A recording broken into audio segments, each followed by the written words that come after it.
Eu saúdo os irmãos com a gloriosa, graciosa, majestosa paz do Senhor Jesus. Vou estar aqui continuando o áudio, que comecei. Aleluia. A introdução, para que vocês pudessem entender, acho que ficou um pouquinho grande. Ou na verdade não, porque aqui o tempo é muito curto, é 15 minutos, se passar disso, talvez as pessoas nem ouvem, às vezes fica cansativo, fica enjoativo. E até mesmo se gravarmos grande demais, o WhatsApp nem aceita ser enviado, porque tem um limite. Glórias a Deus. Mas o Senhor é fiel, o Senhor está conosco. Lemos o livro de Mateus, no capítulo 6, no versículo 9 até o capítulo de número 13. E eu expliquei até o aleluias. Venha o teu reino e seja feita a tua vontade, assim na terra como no céu. Eu parei exatamente aqui. Eu disse que tem que ser feita a vontade de Deus, tanto na terra como no céu. Porque tanto no céu é o reinado 100% de Deus. Aqui na terra, o reinado de Deus é menor. Que é isso, irmão? Então quer dizer que Deus não é poderoso? Não, pelo contrário. Deus tem todo o poder.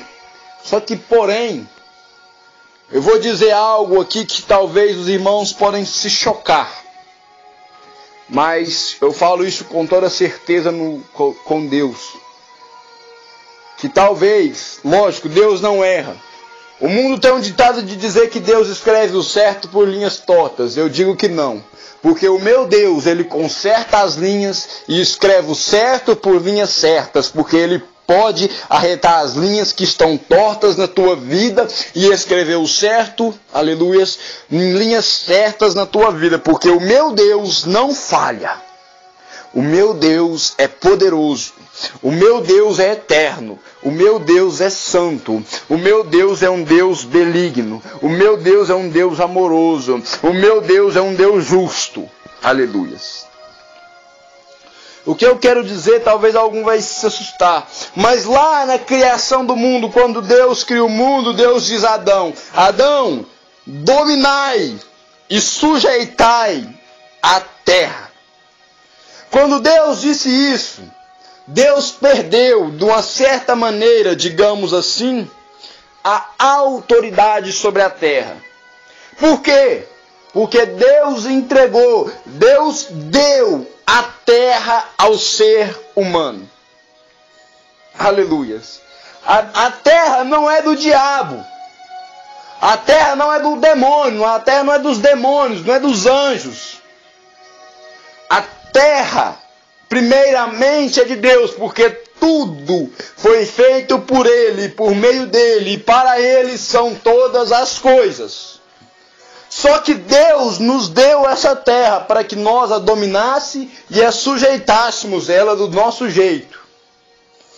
Aí entra o pecado, entra aquela bagunça, entra essa lambanha, a qual Deus teve que vir, tirar o fruto do bem e do mal, tirar o fruto da árvore da vida, para que nós não ficássemos eternos e pecaminosos. Depois você vai ler lá em Gênesis que você vai entender o que eu estou dizendo. Se você ainda não conseguiu compreender. Então Deus, de certa maneira, perde essa autoridade sobre a terra. Por quê? Porque Ele deu a terra ao homem. Quem governa o Brasil, aleluias, não é Deus, é o presidente. O presidente faz o que ele quer do Brasil. Ele aumenta imposto, ele abaixa imposto, ele aumenta, ele diminui salário, ele aumenta salário. Ele aumenta a hora de trabalho, diminui a hora de trabalho, ele trabalha se quiser, rouba. Por quê? Porque quem está governando é ele. Aleluia. Mas quando nós, homens e mulheres cheios do Espírito Santo, aleluia, que temos Deus na nossa vida e Deus governa a nossa vida, e nós governamos a cidade, quem está governando a cidade não sou eu, não é você, é Deus, porque Deus está na nossa vida. É por isso que a Bíblia diz, o mundo já és do maligno. Por quê? Porque a maioria das pessoas do mundo estão endemoniadas, estão encapetadas. Muitas pessoas até já ouviram falar de Jesus Cristo, mas não aceitam que Jesus Cristo mora dentro do seu coração. Não aceitam as regras, não aceitam os princípios. que Deus os colocou. Apenas quer o direito de morar no céu, mas não quer aceitar as regras e as leis para entrar dentro do reino de Deus. Aleluia. Então creio que é por isso.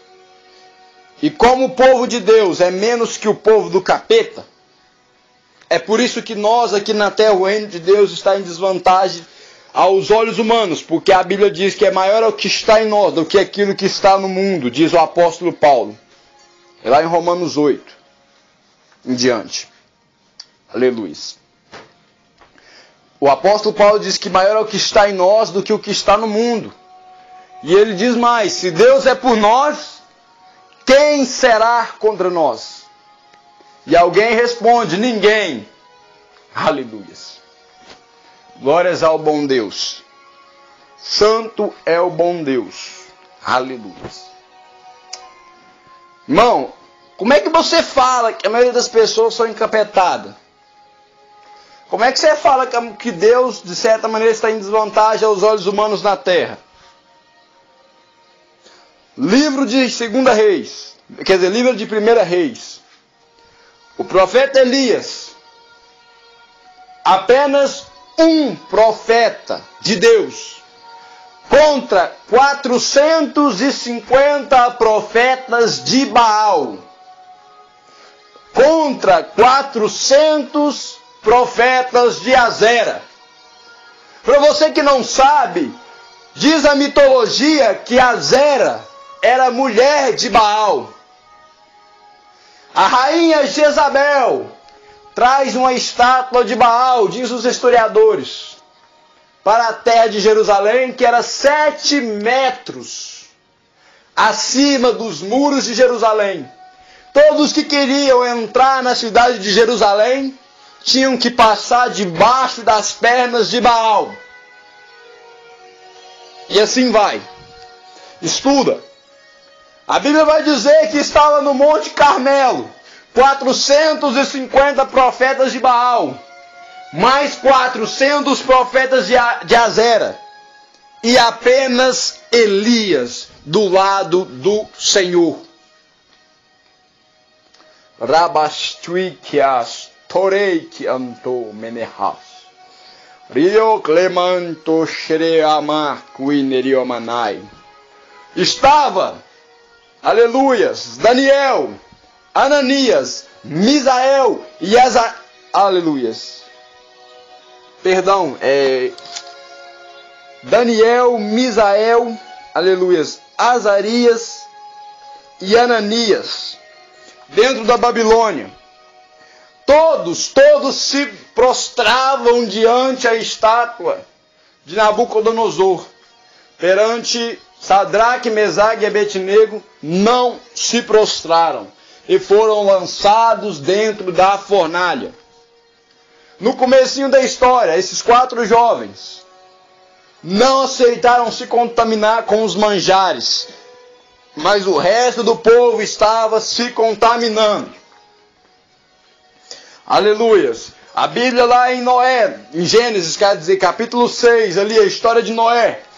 Todos estavam sujos, em pecado, todos estavam com pecado, mas Noé era íntegro, era fiel a Deus. Aleluias. Mais para frente, no capítulo de número 12, Deus chama Abraão da terra de Uz dos Caldeus. Por quê? Porque Abraão, aos olhos do Senhor, era diferente. Diz os estudiosos, os historiadores, já disse isso aqui, que o motivo de Deus chamar Abraão é porque Abraão não se prostrava perante esculturas, não se prostrava perante os ídolos, a qual o seu próprio pai Terá, diz os estudiosos, fazia esses ídolos. Americanchas de Comanai. Que isso, meu Jesus? É 9 minutos e tanto, eu nem falei do que eu estava falando. Mas Deus é que manda na minha vida. Se Deus mandou eu falar, e se eu vou falar, é isso. Ai, de Comanás. Então vemos, desde o princípio, a desvantagem do povo de Deus. Aleluia. O rei Ezequias está junto com o profeta Isaías orando, e o rei da Síria com o seu exército acampado em volta de Jerusalém. Eles não tinham exército, não tinha nada, mas enquanto eles oravam, Deus enviou um anjo com a espada e guerreou por ele e acabou com todo o exército. Ei, quando você ora, Deus envia o anjo e o anjo batalha, guerreia ao teu favor. Aleluia, Deus. Vou tentar continuar aqui a palavra do Senhor, né, onde paramos. Versículo de número 11. Aleluias. Dai-nos hoje o nosso pão de cada dia. Irmãos, a palavra do Senhor, nós percebemos, né, no começo aqui da história dos evangelhos, você vai ver, principalmente em João, Jesus dizendo que é o pão vivo, que ele é o pão que desceu do céu. O pão da nossa alma é Jesus, o pão da nossa carne é o pão que o padeiro faz. Necessitamos do pão espiritual, mas necessitamos também do pão divino, do pão celestial que é Jesus. E temos que pedir esse pão e temos que receber esse pão todos os dias para continuarmos vivos carnamente e espiritualmente. Versículo de número 12. Perdoa as nossas dívidas, assim como perdoamos os nossos devedores. Eu nem preciso explicar isso aqui, porque o versículo de número 14 está explicando. Vamos ler. Pois se perdoarem as ofensas uns dos outros, o Pai Celestial também lhes perdoará. Mas se não perdoarem uns aos outros, o Pai Celestial não lhes perdoará as ofensas. Creio que isso aqui já está mais que explicado. Eu acho que não preciso nem falar mais nada sobre perdão. Se você não perdoa, você não é perdoado por Deus. E não nos deixe cair em tentação. Vírgula. Tentação, ou seja, que não nos deixe cair nas ciladas de Satanás. Por quê? Porque sempre que caímos nas ciladas de Satanás, pecamos contra o Senhor. Então aqui Jesus está dizendo que nós devemos pedir que Deus nos livre de tudo aquilo que nos faz pecar contra o Senhor. Que nos livre de toda tentação. Mas livra-nos do mal. Ou seja, para Deus nos livrar de todo mal. Que mal? De tudo aquilo que causa mal ao nosso espírito. De tudo aquilo que causa mal à nossa vida espiritual. De todo mal que causa na nossa vida sentimental, amorosa, que é a mesma coisa. Da nossa vida carnal, de nossa saúde, de nos livrar de todo acidente, porque um acidente é um mal. E etc, etc, e etc. E não nos deixe cair em tentação, mas livre-nos do mal. Porque teu é o reino, o poder e a glória para todo sempre. Amém. Aleluias. Preciso falar alguma coisa mais, meus irmãos? Porque teu é o reino. De quem é o reino? De Deus. De quem é o poder? De Deus. E a glória é de Deus. Para quem? Para sempre é de Deus esse poder. Para sempre é de Deus a glória. Para sempre de Deus é o poder. Para sempre tudo é de Deus. E para sempre será dele. Aleluias. Amém. Quer dizer que assim seja. Concordamos e quer dizer também, chega, acabou, amém. Aqui está o esqueleto da oração. Agora é contigo, meu irmão, colocar os ossos e o resto. Que Deus abençoe a sua vida, com a bênção de Deus Pai, Deus Filho e Deus Espírito Santo. Que Deus abençoe a sua vida, que o Deus de Abraão, de Isaac e Jacó, aleluia, esteja com todos e todos digam amém.